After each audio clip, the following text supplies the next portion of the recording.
Welcome to the Lean Solutions Podcast, where we discuss business solutions to help listeners develop and implement action plans for true lean process improvement. I am your host, Patrick Adams. Hello, everybody, and welcome to the Lean Solutions Podcast. My guest today is Sam Morgan. Sam is a self-proclaimed confident learner. After spending the past 5 years of work in the continuous improvement space, he landed at KataCon. Some of you may have heard of KataCon before, but it is a conference for continuous improvement professionals who practice Toyota Kata. And while he was there, he had a powerful moment realizing his true passion lies in transforming people through coaching. He has since stepped out of the corporate world and is now coaching ops leaders full-time through his personal coaching practice. Hey, welcome to the show, Sam. What's good, Patrick?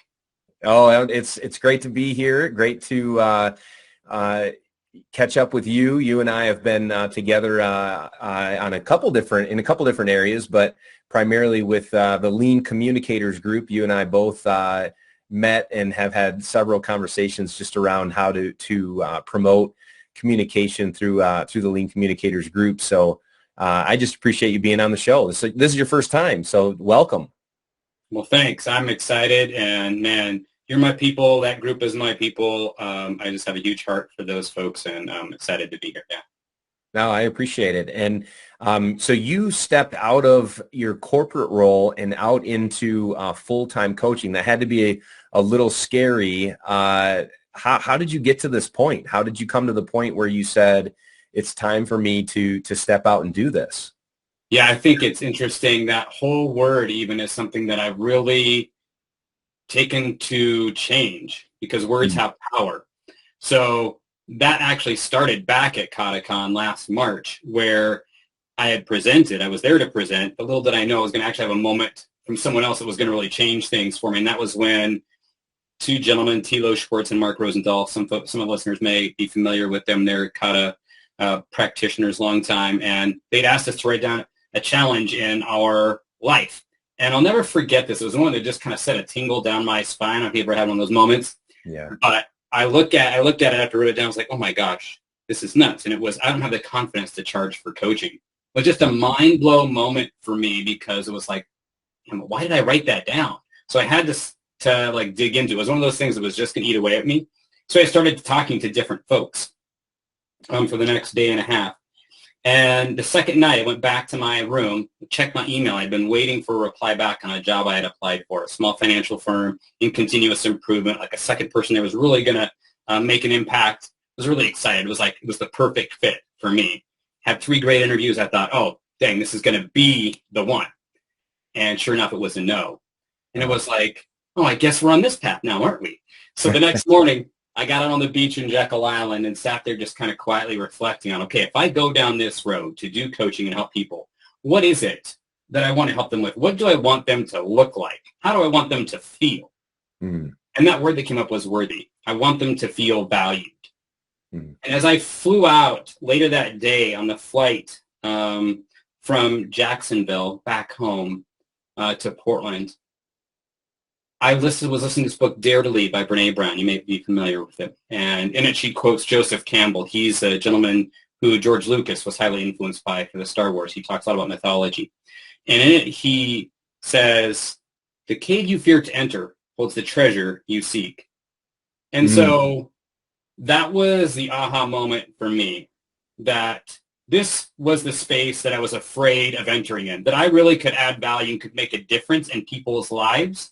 Yeah. And since then, I went through some coaching through someone who's walking me through moving out on my own. And I thought, oh, I was ready to go in July. Nope. I still hadn't learned it. I still thought I had to perform and do things.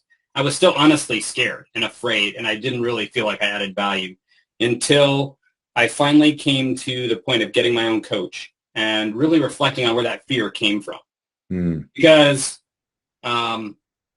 he had me do this exercise as I was contemplating moving out on my own. Because I'd been doing coaching and even had a couple clients at that point. And he was like, you need to take that and look at it and go, okay, when you look at this decision to go out on your own, what will be the worst case scenario? You know, what could you do to prevent it from happening, and how could you repair it if it does? Then think about minimum, if you go out on your own, what would be the benefits of that? Because there are benefits just from trying. And lastly, if you look down the road 6 months, a year, 3 years, what would happen if you didn't make this decision? And that was the moment for me. It's like, yes, I am resourceful. I can do this. I'm reading a book called by Susan Jeffers, Face the Fear, Feel the Fear, and Do It Anyway. And in it, she says the basic fear we all have is that I can't handle this. And I've really, over the last, I guess it'd be almost a year now, gone through that process of moving from I can't handle this to I can handle this. I can do this. I have the resources.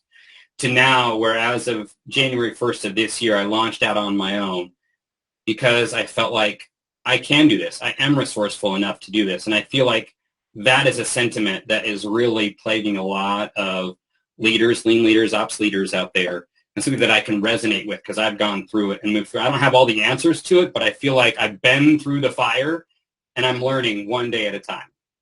Yeah, that's powerful, Sam. It just makes me think about, as you're talking through that, I'm thinking about Kata, and I'm thinking about even like organizational transformation. Like, you are going through your own organizational transformation, right? You have this future state that you're looking for, this target state, and you're experimenting. You have these trials that you're going through as you're learning the process, right? And it just made me think about that. As obviously you being a Kata professional and a continuous improvement professional, have you thought about that? Have you made that connection? Because it's, as you're talking, I mean, you're basically walking yourself through a Kata. Oh yeah.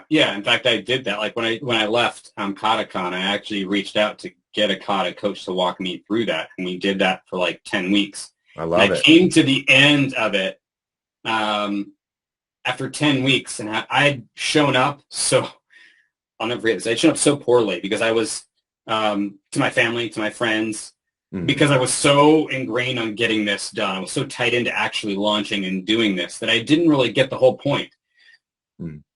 My coach had me do every time we'd gone through target condition was go through a reflection summary, reflect on the work you've done and, kind of the implications of it. And as I sat on this park bench, I went to this park and I was walking around the track.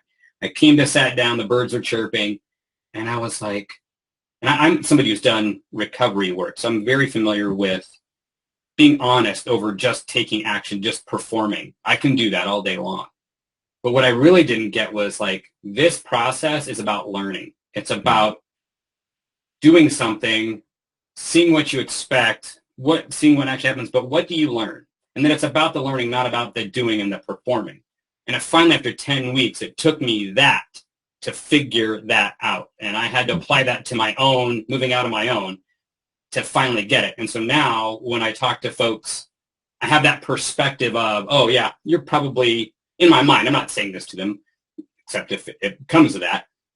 Right. They're probably going to go there. They're probably going to go to the place of performing. And that's my experience in working with folks is like, well, let me see, what does Sam want? What am I supposed to do? Rather than how can I learn from this process about moving towards where I want to get to? Sure. Oh, I love it. So one of the things that, maybe some people might say could hold you back, there's this feeling out there that you have to have certain certifications or certain a third party to kind of bless you to be able to do what you want to do. I mean, you don't have any lean certifications per se, as far as like a Lean Six Sigma Master Black Belt or any a coaching certification per se or anything. So what would you say makes you feel qualified to coach lean and ops leaders? Yeah, that's a great question. I think back to a time, it was probably about a month and a half ago, and I was talking to this gentleman at the old place I used to work. He was a second VP, and he's someone that I had interviewed with for a couple positions, and I didn't get the position from him, but he was so impressed because he's like, he wanted to hire somebody who had like a Lean Six Sigma background. In fact, he's very big on Lean Six Sigma, the DMAIC, all those things. But he was just so impressed with my passion and my moving, like wanting to be open to learn. that he's like, well, let's meet. I want to support you. So for the past 2.5 years, we've met every month to have a conversation. And so as I started talking about moving out on my own, we were talking last month, right as I was kind of talking about leaving, and he said, Sam, most people will be going out there who want to coach and do this stuff, and I wouldn't hire them. I wouldn't hire them even if they had whatever certification, this, that, or the other. I would hire you because you have been through it. You know what it's like. You've talked the talk and you walk the walk. You don't just like talk it and you're like, so I think for me, it's like I've been through the process. For folks who've been in lean and operations, I know what it's like to not feel like you were seen or heard. I was just talking to someone even this morning, over the last few weeks, that's a story I'm hearing over and over and over again. And I know what it feels like to not be seen and heard, even though you know you can support and do, just because you don't have that. Mm-hmm. I can support people because really it comes down to a belief. Do you believe you add value and that you can do this? Mm-hmm. And if you do, then you're going to be able to make it and move forward. If you don't, then you got work to do to change that mindset. And that's where I really feel like I can help folks. And I've been through it. it. And there's a lot that you learn over 46 years of life and work. And I've worked in operations for 7 years. I've facilitated in groups for multiple years. So I have just the skills and the experience. And I really genuinely do want to see people grow and thrive, especially in this area.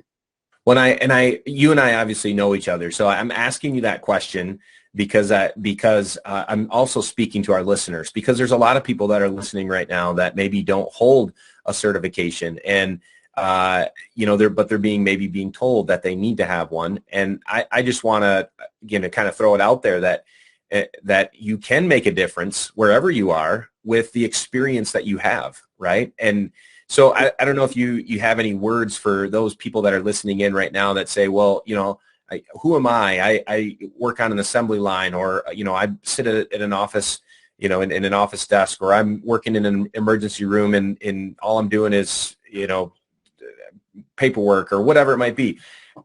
Can people make a difference from where they are with the experience that they have? What would you say to those people that are listening? I would just say, let your voice be heard, right? Like if you see a pain point in the work that you're doing, go to a trusted leader and say, hey, this is an area that we're having challenges with, and I'd love to work on improving it. I've got some thoughts. Can we try some different experiments? Can we see, like, I see we're here. I know we can be at this space, framing it in a way that adds value to them.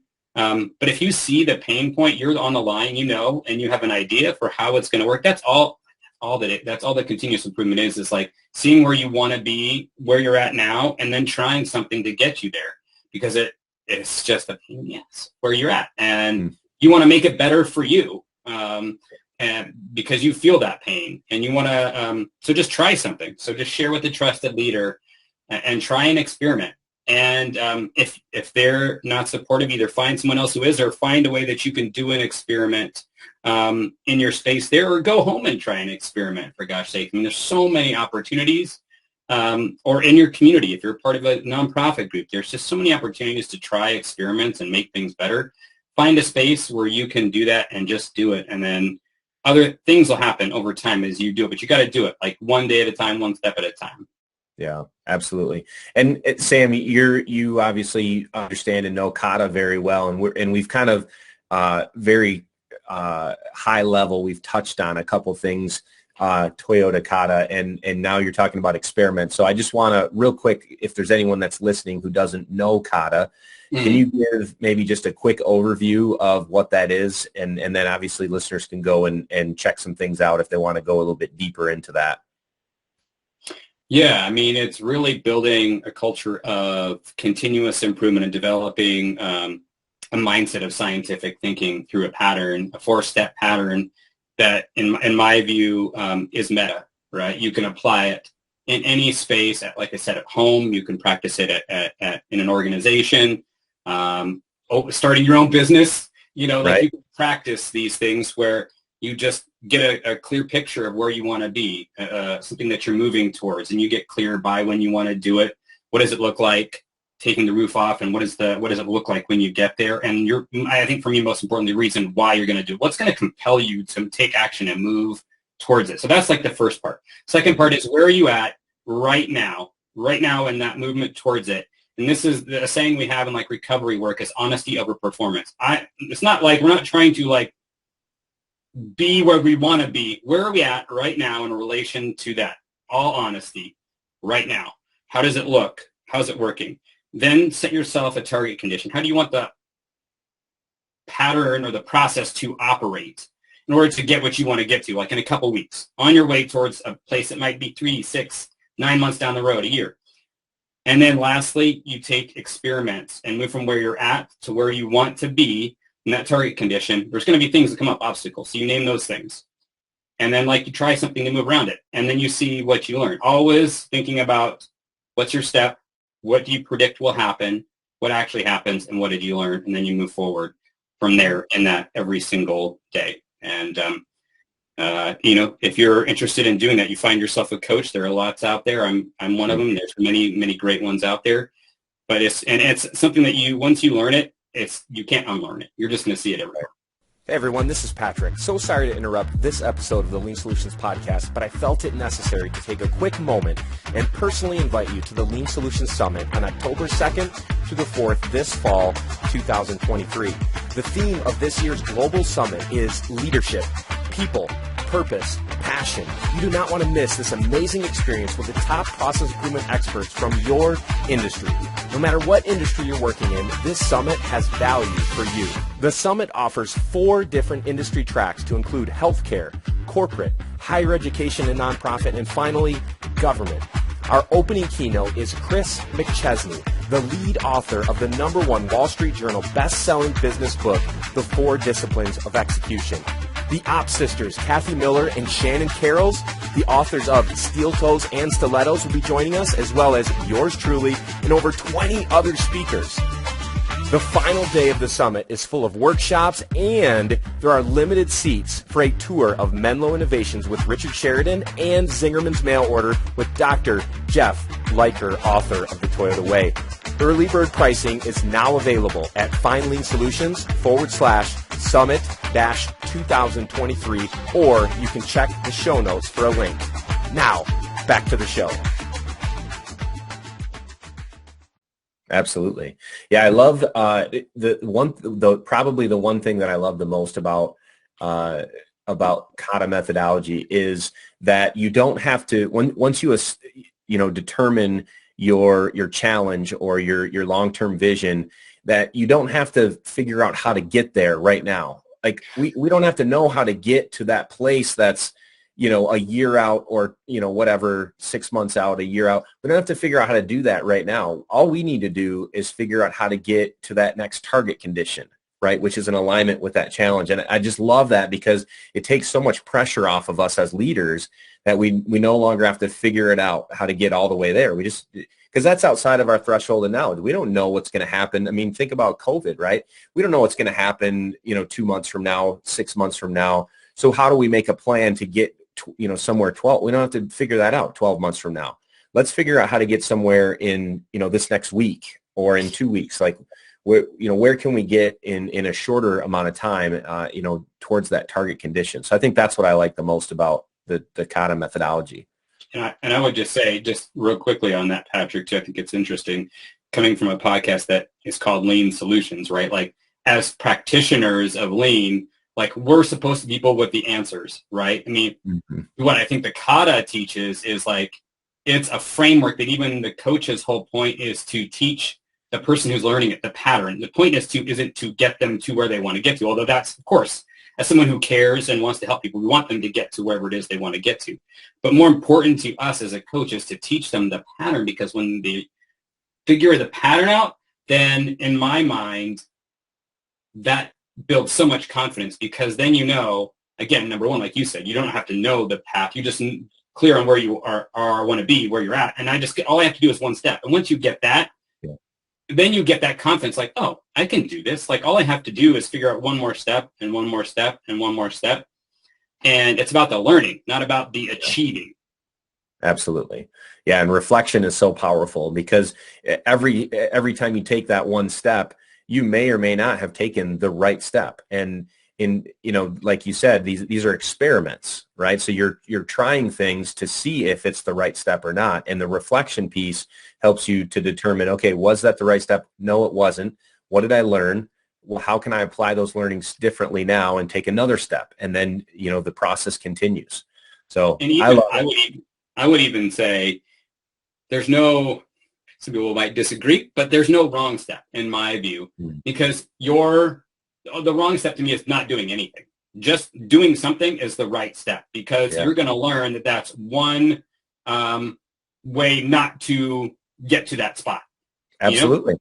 Which is brilliant, because if you take no steps, you've not eliminated anything, and you're still left spinning and wondering and doubting that you can make it there, versus trying one thing and moving forward. And that's like, for me with my business, that was like what always held me back. Oh God, I got to have this all figured out. Got to do this. I got to have this license. I got to have my niche figured out, my ideal person. I got to have my branding.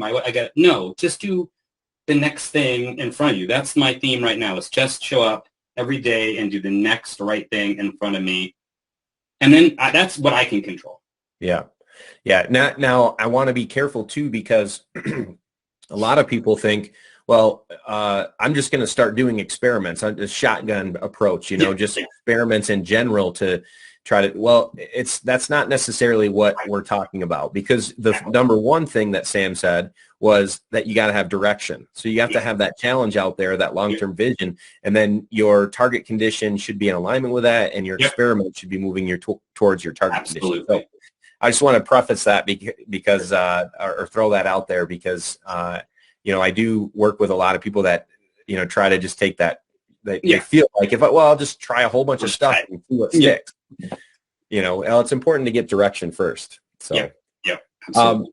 Sam, you have just in talking through this a little bit, obviously you've applied Kata coaching and coaching in general now with your private practice, with lots of different lean and ops leaders. What would you say, in your experience as a coach now, and even in the corporate world, what would you say was your biggest challenge or what would you say you hear or you have heard from leaders is one of their biggest challenges? I think the biggest challenge I hear is just they're not heard. They're not being heard by upper man, not really heard. I'll just put that. Someone might hear the words that you're saying, but do they really value you, and do they really want to hear and want to get into that uncomfortable space of shifting from I'm upper management and what I say, the goals that I set, all these things need to come from me, versus having a strategy that leaders can do, but then trusting the leaders, managers, directors, senior directors, all those folks, and the frontline workers to execute it, instead of having to come in and really being open to hearing what they have to say, because a lot of them is just like, they don't feel heard. They don't feel seen. I was talking to someone that I'm coaching right now, and she was a manager for 4 years, was looking to become a director, had been clear about that, took an interim director role for like 4 months. And then at the end of that, she was like, oh, this is going to be great. And then she didn't get the role. She didn't feel heard or seen. And she felt like a big reason was she wanted to develop people and leaders to be people who were thinking in a continuous improvement mindset, and leadership was not behind that.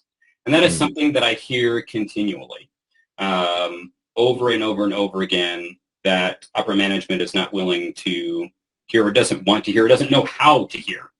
I'd say probably the last part, the system has been built to work from the top down, and that everything comes from up there, and that's where the ultimate value is. And I think that that's just so sad, because there's so much that can be offered. This person that I've worked with, she is an amazing leader, and I know it's going to impact many lives, but because for whatever reason they didn't value that, they didn't see her adding value, they didn't want to put her in a place. And now she's going to have the opportunity to really impact lives in the next place she goes to. Because that's her framework. She wants to develop people. She's going to be the kind of person that she didn't have in her corner.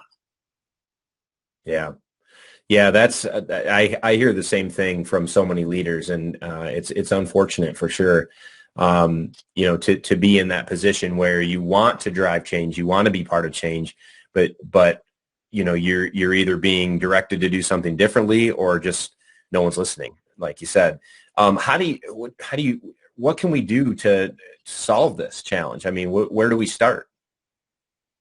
Yeah, I think it starts by, at least for me, helping to change the mindset and driving a culture of continuous improvement that really values people and wanting to develop people, and being open to seeing and hearing people at all levels. And I feel like for me, having this practice of the kata, starting as high up as we can, will really help change those mindsets. Like if we can get it to the senior leaders and have them practice it and have somebody coach them, then they can go, oh yeah. And then as they start coaching it down, people are going to be seen and heard. They're going to develop that mindset, and then they're going to feel seen and heard, and they're going to be developed in that way as somebody who can now coach the folks that they're leading and the folks that they're leading. And I really feel like that's being seen and heard and valued when you do that. Really investing in people and using this framework, I think, is a great way to do that. Yeah, absolutely. Now, do you when you do coaching kata at the executive level, are you using storyboards? Are you or is the framework applied in a different way? What does that look like? Yeah, so the client that I mentioned before, we created a storyboard. So she's not currently in an organization, but we still use the framework. We use the storyboard to help work through and follow kind of the progress. I have another person that I'm working with that's in between, spaces. And so, but we have to adjust. Like there's different personalities, different folks. And so, I don't formally do a storyboard with that person, but we still meet daily, and our work is to try to move towards a challenge and something that they're striving to achieve, and use experiments to do it. So you have to be willing to be confident enough in the framework that you can adjust it based on the person you're working with and what's going to be most helpful for them to move forward with where they want to get to. Right. Yeah, that's a good point. Meeting your client where they are, in a similar fashion, trying to drive change within an organization, whoever it is that you're working with from a change management perspective, meeting them where they are is an important piece of what we do. I also have had a lot of people tell me that there's been a lot of change in executive leadership. They struggle when they have someone in executive leadership that's very supportive of continuous improvement principles, or are driving continuous improvement, and then they either get promoted or leave the company or whatever it may be, and someone else comes in. This is an area where I talk to a lot of people in all different industries that deal with this. Any thoughts on how to keep a stable continuous improvement culture and driven from the top in leadership? I mean, is it even possible when you have leaders coming in and out like that? Any thoughts on that? Yeah. I think for me, again, it comes back to building a culture, and that starts with the people, and people having a certain mindset. And for me, that mindset is developed through a pattern, scientific thinking, developing scientific thinkers. And that's on a regular in your organization. If you don't have a framework for daily improvement, what are we doing? If we're not creating that, and we actually can't create you can't create continuous improvement or a daily continuous improvement if we're not practicing it on the regular. If we're just doing, there's value, don't get me wrong, in like Kaizen events. There's value in A3s. Those typically you meet like once a week with a coach, or you practice, you do a Kaizen event for 5 days in a row every 6 months, every quarter, or whatever it might be. But how are you creating something that's going to be building a mindset every single day? And again, it's using this framework, in my view, of the improvement kata and starting it at whatever level you can move it towards, have them experience the power of it, and then move it down through the organization. And so no matter whether somebody comes or goes, it's still going to be in the fabric of your organization, right? Sure. As long as it's intentionally, continue to be driven in that, you're going to continue to build the mindset in people. And people, again, once you learn this, it's a meta, right? Like you're going to keep it. You're always going to be thinking in that way, whether it's through a formal process that you're doing in a lean space or not. You're going to be thinking this way. And I think for me, you can't do that unless you have an intentional practice that you're doing within your organization. And that's why I think the kata is so powerful, because it does that very thing. Absolutely. Yeah, and I think once leaders, like you said, experience the benefits, they experience the results of that. It's hard to say no or to push that out when you see what's happening. You see the transformation that's happening. You see the learning that's happening on a daily basis. To your point, and it's driving the right results at the right level of the business. It's hard to push that out. And I would say too. And you can measure it too as well. But when you see the confidence of the people that you're coaching, because see, for me, results are great. I mean, yes, we want to have a quantifiable way we can see the work being done. But when you look at the people that you're leading and how they show up, like, your people, right? You know how they did show up. And then like when you look 10 weeks later, 3 months later, and they practice this, you are going to see a difference. I guarantee it. You will see a difference in how they show up in terms of their confidence. And that's going to show in the teams they lead and the people that they work with. It's going to come out on that. And then just imagine if they were to coach this in another way to those people, let me tell you, that is going to really make an impact. So for me, it makes the quantifiable difference in your KPIs, but it makes a difference to me, the more importantly, in the internal KPI of the confidence level. That's what I'm talking about right there. Yeah, I love that. Sam, let's back out of the weeds here and high level here, looking at continuous improvement at a higher level. What does continuous improvement mean to you? Yeah, I think for me, lately it's been all about showing up every day. Like no matter how I feel, like being someone who's just new to this whole idea of owning a business, and this, some days you just don't feel like doing it, right? You just don't feel like rolling out of bed. And that's just like how it is at work, right? I just don't feel like coming. I don't feel like doing this event. I don't feel like improving. But continuous improvement means that we just show up every day and we do the next thing we know how to do. Again, we have a place we're heading to. We have values that we're aligned with. Mm-hmm. So there's a place we're headed to.